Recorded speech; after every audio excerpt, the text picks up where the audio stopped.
Welcome to Indie Beacon Radio, where creative souls can find help in marketing their creations. You can send questions for each show on Twitter using the hashtag IndieBeacon. Now sit back and enjoy learning about our guest for this show. And welcome to Dear Texas Radio. We are doing a little special show here with anne-refelfs. And I probably mispronounced that. So, Anne, would you please say your name for us again? Redelfs, Redelfs. Okay, where's that come from?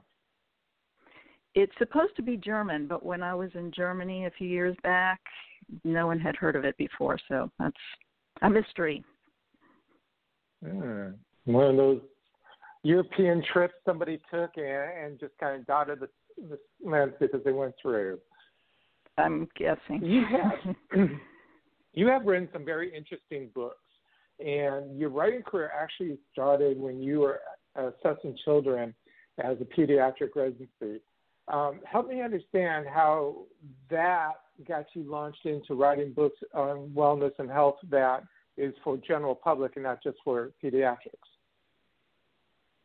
Well, actually, my experience in pediatrics is what gave me my developmental perspective, in that every child that came to the clinic or hospital, we did a developmental assessment on. For example, were they using the vocabulary appropriate to their age? Were they tying their shoes at 5? That sort of thing. And so when I moved to psychiatry, I had that developmental perspective, and I was looking at adults who were being diagnosed with mental illness in a developmental perspective and seeing that they hadn't met some of their psychological developmental milestones. And so that gave me a whole new outlook on life, which is what I write about.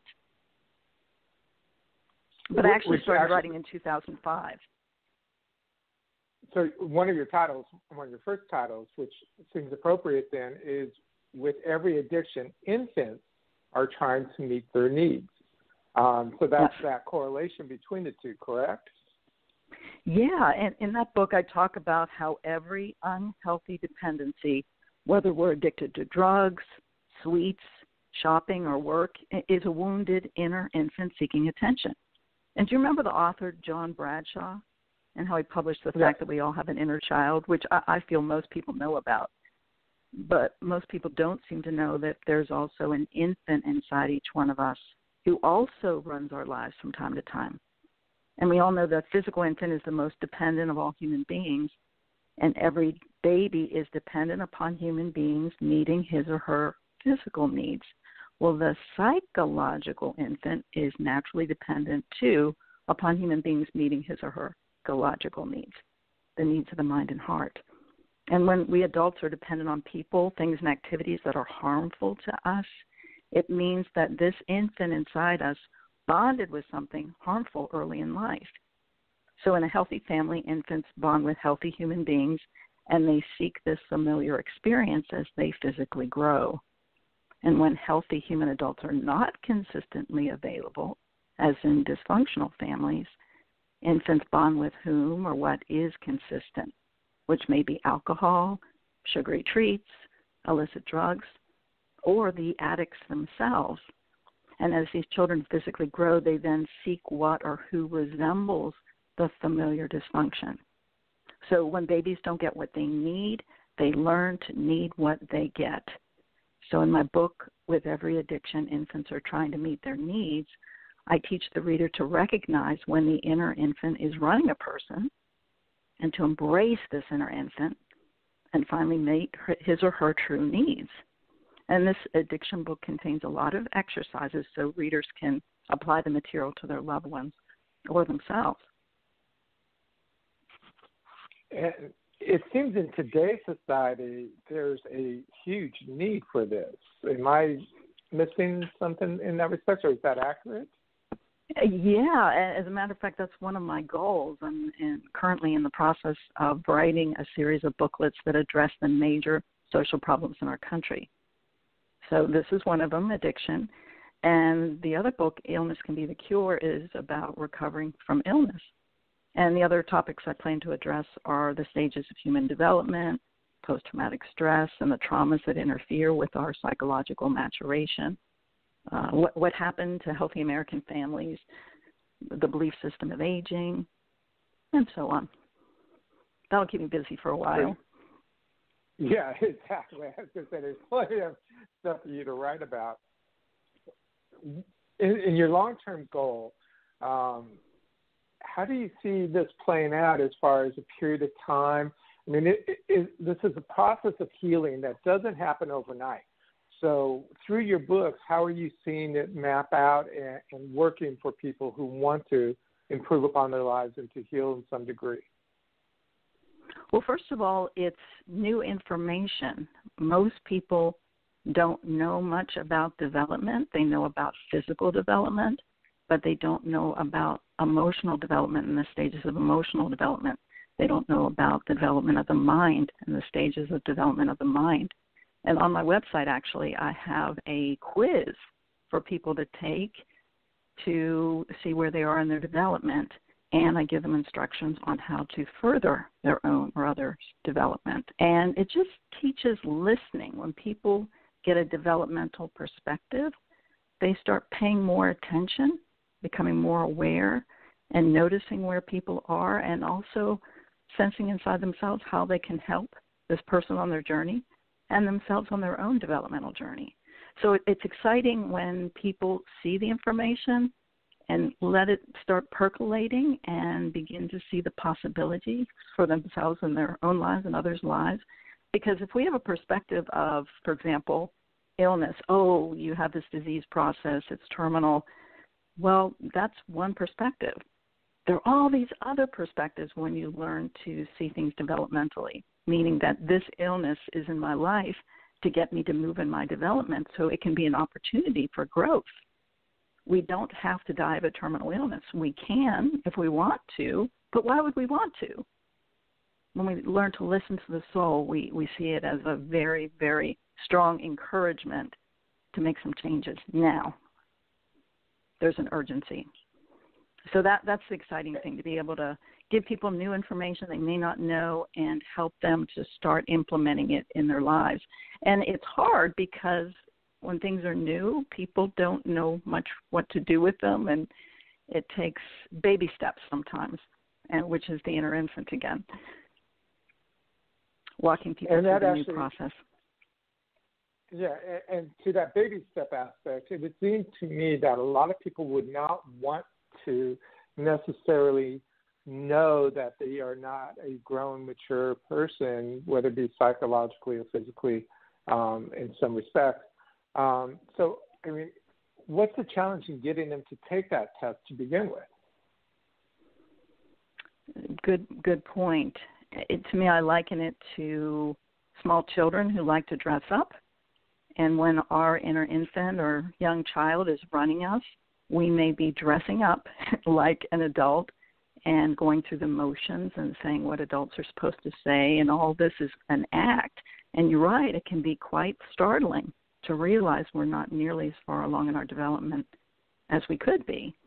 But there's also this excitement of possibility that once we embrace that, we realize, just like in any activity, it just takes a lot of effort to learn a skill. Development is the same way. We put our time and energy and effort into it. We can start really moving at a rapid pace. But as far as getting through to people, that's the real challenge. That's the big step, getting people beyond their storylines. And again, as little children, we have stories about our lives and our characters that we play, and it may be partially true, or it may not be true at all. It may be what we created in our own mind to get us through difficult times. So getting people beyond the storyline to really look at the truth of their lives is quite a challenge. And it takes time, and it takes speaking to people in their language, using the metaphors, using the stories that they're comfortable with to slowly lead them into a new story and then ultimately, hopefully, reality. So I'm curious then, when you're out at a book festival or some kind of event and you're promoting your book, how do you approach that without offending or giving the impression of offending somebody in that respect? but yet still encouraging them to either, one, buy your book, or two, to do the quiz? Well, first of all, I make it clear that everybody has all parts within them. No one is 100% baby. No one is 100% adult that I've ever met. We all have these different parts in different areas. So I can be like stage of woman in the field of psychology, but when it comes to computers, for example, you'll start seeing the infant side of me come out. I get really stupid very quickly. And people have to walk me through baby steps. I can be pretty thick in that area. And to help people see that we're all like that. We're all a mixture. No one is 100% in all areas that I've ever met, like I said. And so we can have an appreciation of where people are strong and go to them for help where they're strong, and we can have an appreciation of our strengths and give where we're strong, but also receive. Both are so essential. And that's what happens when we're stuck in infancy, for example. We take on a role that I'm the leader here, and we think we're the leader in all areas when, no, we're a leader in where we are strong, where we have authority ourselves. But there are other areas where other people need to lead us. So there's this mutuality that I feel that when people really see that it's okay that we have strengths and weaknesses, and give our strengths, receive where we're weak, that's where society functions.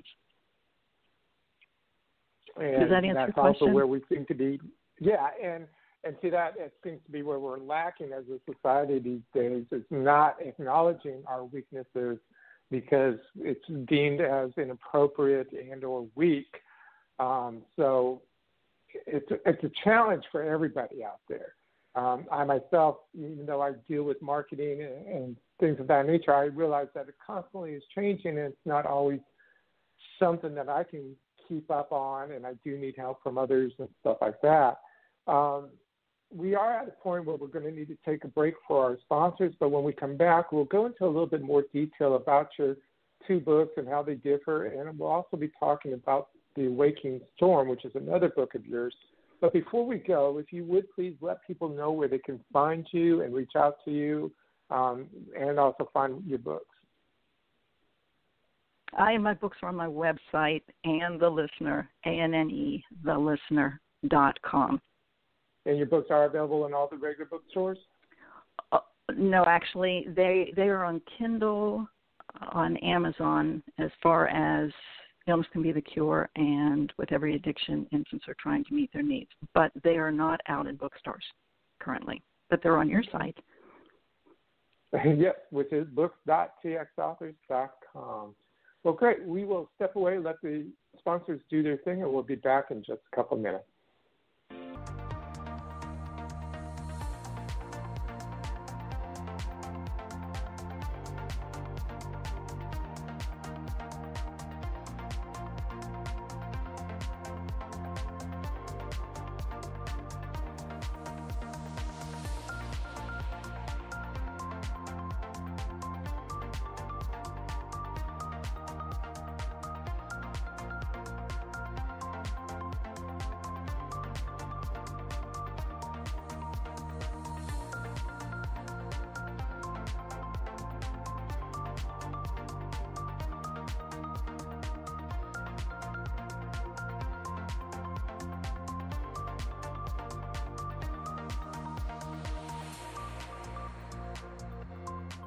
The Middle East continues to be a political hotbed.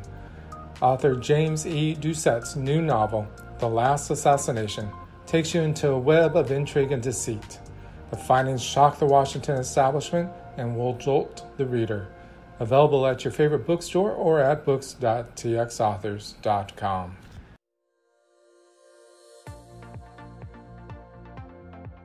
Texas Authors is proud to be a supporter of IndieBeacon.com, a website that supports indie authors from around the world. If you are looking for help with marketing or getting published, IndieBeacon.com can assist you. Years of experience by the founder is available to any indie author looking for help. IndieBeacon.com, a place for creative souls to find help in marketing their creations.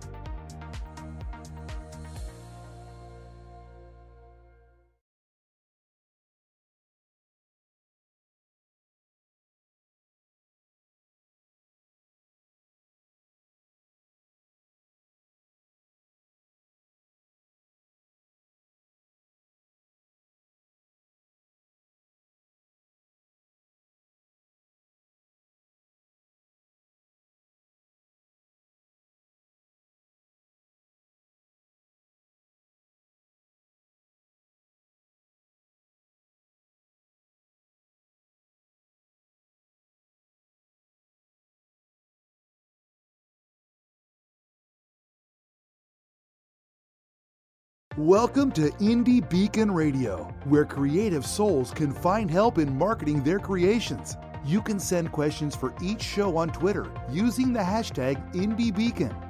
Now sit back and enjoy learning about our guest for this show. And welcome back. We are talking with Redelfs, and I'm going to mess that up because now I got the German concept in my mind, and I'm trying to add an accent that probably doesn't exist with that. So, Anne, if you would please let people know your full name again and where they can find you. Anne Redelfs, and they can find me at Anne the Listener, ANNE, thelistener.com. Okay. And you have the two books with every addiction. Infants are trying to meet their needs, and illness can be the cure. So both of those are dealing with psychological aspects. How do they differ between the two books? Well, in Illness Can Be the Cure, I talk about how our souls communicate with us through our symptoms and disease processes. And I teach readers how to listen to their souls, which includes information about their minds and their emotional hearts. And I help them understand what their souls might be saying to them. For example, sick or injured physical bodies are typically reflecting something sick or injured within our psychological bodies. Again, that includes the mind and the heart. Disease is the leading cause of death in the United States. And in my experience, the physical heart can represent the emotional heart, which is sickened when we block the flow of our genuine feelings and those of others. So can you see, Alan, how a blockage in one or more of the arteries feeding the physical heart may communicate our blocking what nourishes our emotional heart? See how it works? Yeah, I fully understand that, and I've been a follower of that concept for quite some time. So whenever I injure myself, it's like, okay, what is the relationship? What am I doing wrong? What do I need to work on? That type of stuff. It's always a challenge. But I am also very healthy, so that's good too. Great. So when we ask our spouses, for example, if they take out the garbage and they do it, we don't repeat that communication until the next time there's garbage that needs to be taken out. And similarly, when we learn to hear these soul messages and appropriately respond, we no longer need these attention-seeking communications. And where I live, most people pursue physical treatments alone for their ailments, and their symptoms are generally controlled at a tolerable level, or they go away, only to return at a later date because these communications have yet to be heard and appropriately responded to. So for lasting cures and healing that truly develops our hearts and minds, we need to learn the language of our souls and follow their instructions. And there are exercises throughout Illness Can Be the Cure, so readers can apply the information to any symptom or sickness from which they or their loved ones are suffering, and thereby hasten their healing and their psychological growth. And you mentioned the similarities between the two books. Well, one of the reasons I find we get sick is some of our inner children or infants are needing attention. For example, if someone is requiring total care, like a baby, to me that's an inner infant request. And sometimes the inner child wants more playtime, more watching TV, been working too hard, and so our inner child will be orchestrating our illness. So I have all that in the book laid out as far as what this illness is doing in terms of our development, what part of us is seeking attention, and how to work it through.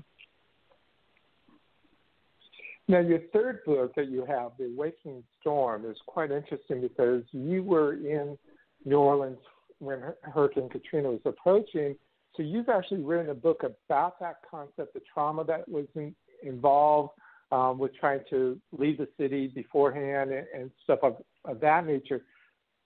Is this something that people can read prior to hurricane season starting up soon so that they can be more prepared, or is it just something that can help them be ready to deal with the emotional aspect?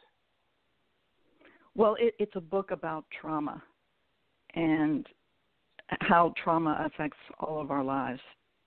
So it's a story of my evacuation from my home in New Orleans to escape Hurricane Katrina, but it's also the story of how we all escape from aspects of our humanity when we're young in order to avoid traumatic experiences.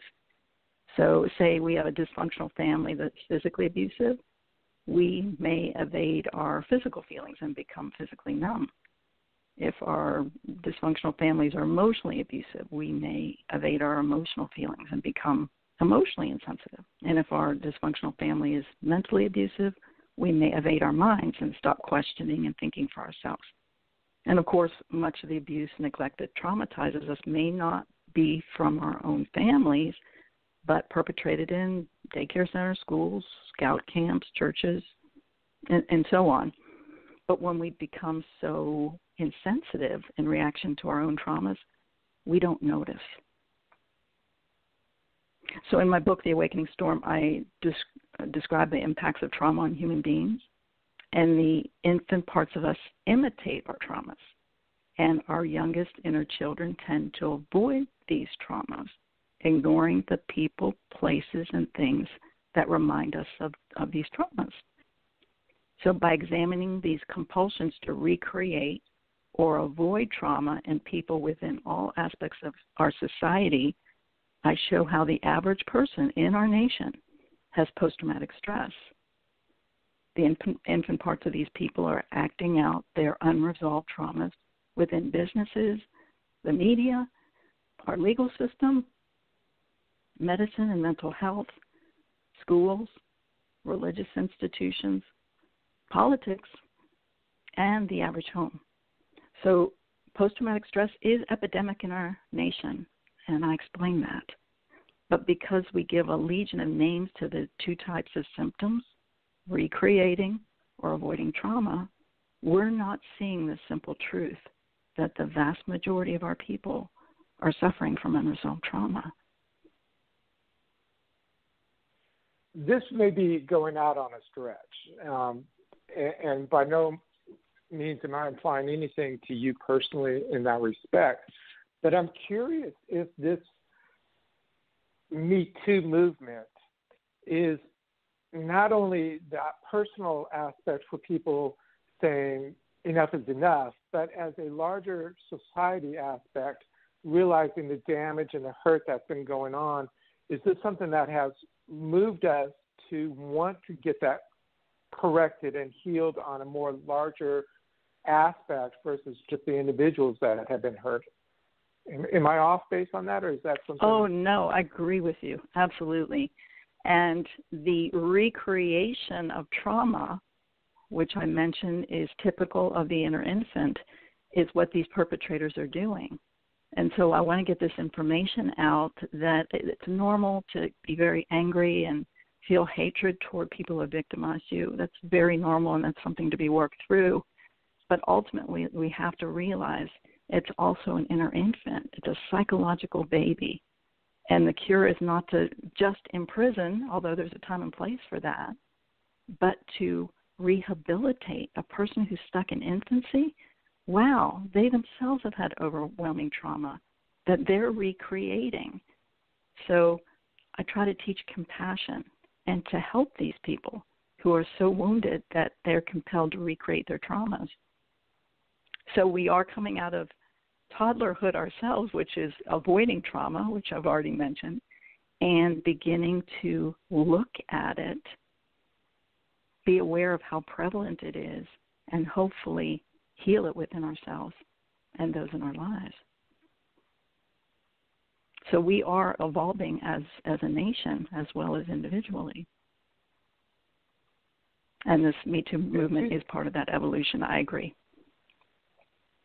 And to that extent, you've got the two books that are out there. With every addiction, infants are trying to meet their needs, and then also Illness Can Be the Cure.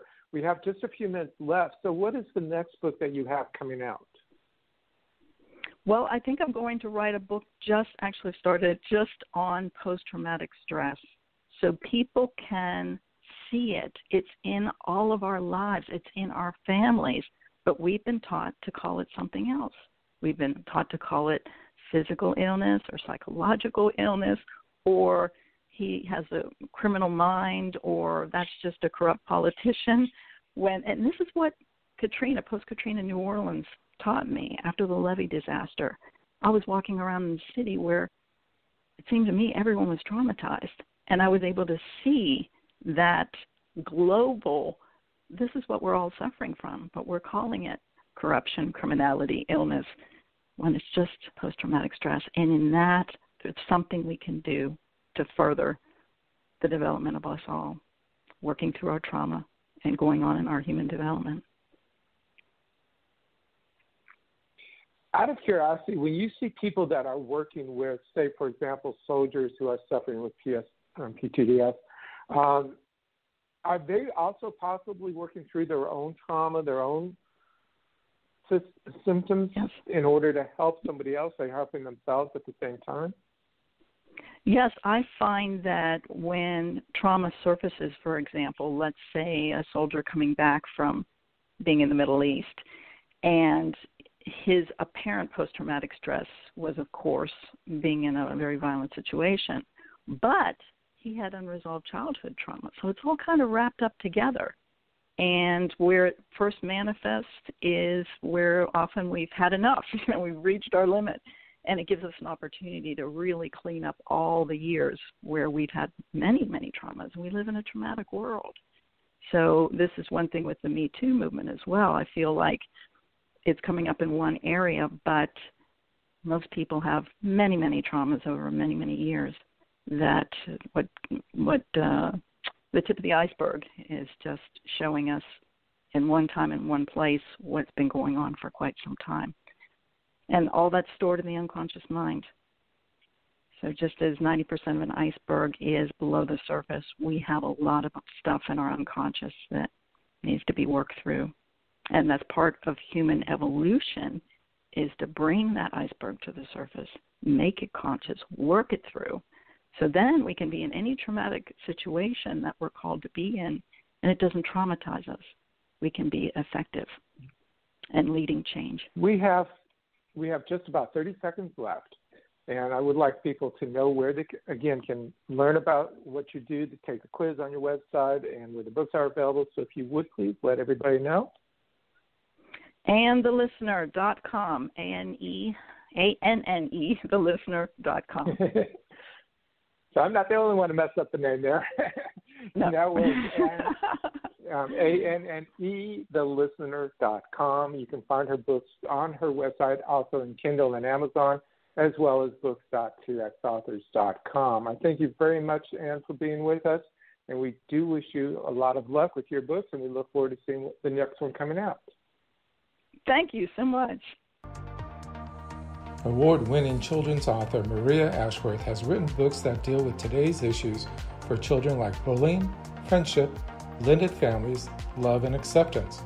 Her recent release, Sushi Kitty, and other works can be found at mariaashworth.com or books.txauthors.com. Connect with her on Facebook and Twitter for speaking events and presentations.